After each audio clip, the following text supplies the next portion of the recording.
Hey guys, welcome back to the channel. It's Isabella, and today I wanted to share with you guys 7 things you should not do if you're gonna be a rideshare driver. Before we get started, if you want to sign up to be a Lyft driver, you can use our special link down below in the description where you can get a sign up bonus and guaranteed up to $1,000. Also, real quick, I just want to mention, if you want to sign up for the future of saving and the future of online baking, there's this app that you should check out. It's called Current.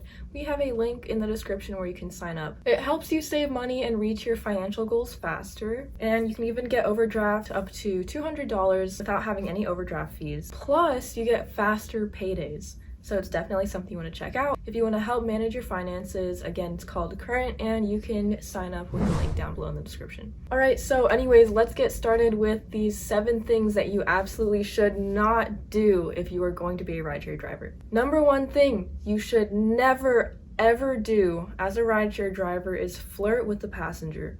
Not only can it lead to a very awkward and uncomfortable situation, most of the time the passenger will probably be very creeped out. Also, they're in your car, so they really don't know what your intentions are, and they're kind of trapped in the car if you're just driving, so it really doesn't put anyone in a very good situation. Like, yes, there's a chance it could work out in your favor, but I would just not do it. Also, another reason you shouldn't do is that most apps, if not all apps, have a very strict policy against flirting with the passengers. I know for sure Uber and Lyft do, actually, so you should really just avoid that at all costs. Even if they flirt with you, just try to not flirt back. It's super unprofessional. It's really just something you shouldn't do at all. Number 2 of something you should never do as a rideshare driver is don't smoke weed in your car. Don't smoke weed while you're driving. If you do smoke weed while you're not being a rideshare driver, make sure you get the smell out of there. A lot of people don't like the smell of weed. Same with cigarettes. You don't want to have that cigarette smell. It tends to linger in your car, and personally I absolutely hate the smell of cigarettes. It gives me a huge headache, so I know I'm not alone. There's tons of other people that are going to feel the same way, and it could lower your Uber rating. You really never know. Someone could give you a terrible rating because your car smelled awful and you just don't want to do that.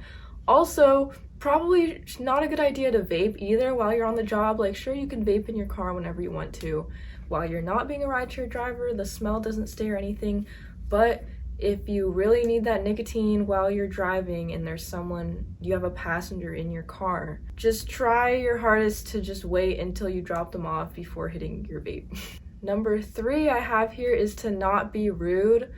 I know sometimes it's really hard to just bite your tongue and not clap back if, let's say, a passenger is being rude to you first, but the best thing to do is just keep your mouth shut. Even if, let's say, you're just having a terrible day that day, just really try to set that aside from your work. It's not good.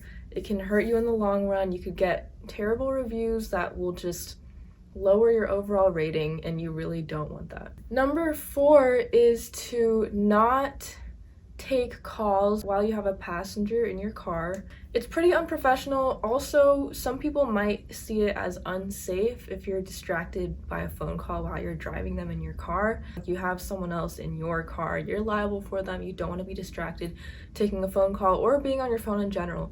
I'd say the only thing that's okay to do on your phone while you're driving is to accept another ride real quick for after you drop off your current ride.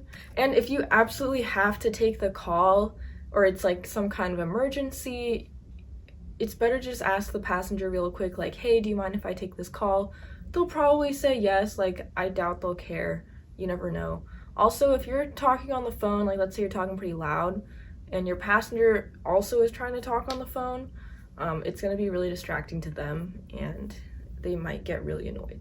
This is number 5 of what you should not do. Never ever have a dirty car. If your car is super messy on the inside and the outside, your passenger will most likely give you a lower rating if they think your car is absolutely disgusting. I think the inside is definitely more important than the outside. Obviously, if you've been driving all day, or let's say it's snowing or raining, you can't really avoid having a dirty car on the outside.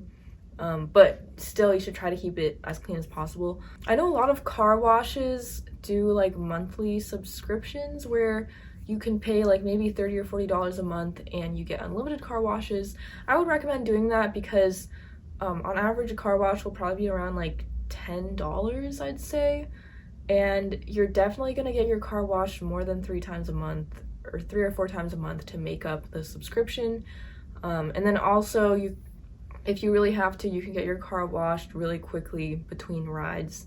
And then obviously the inside, you know, you want to keep it nice and clean. You want it to be smelling good because that's where the passenger is going to go in, and if it's just really gross in there, they're going to be really turned off and they're definitely going to complain. So number 6, this is kind of like an iffy topic, but try to not play your own music. You know, you can play the radio or you can play your music really quietly if it's like something that's easy to listen to, but you don't want to be just like blasting your music. Also, it's a good idea to ask the passenger what they think of your music. Ask them if it's okay, if they want to lower or raise the volume, or ask if they want to play their own music. It's always good to offer that.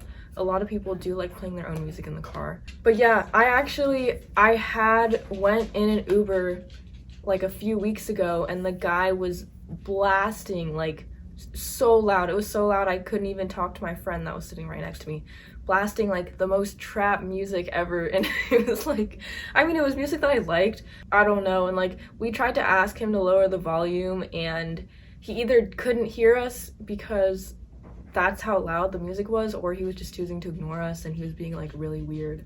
So yeah, I know the music thing is like, it's better to just ask, honestly. And the last thing that you should not do if you're gonna be an Uber or Lyft driver is that you should not just start driving immediately as soon as someone gets in your car.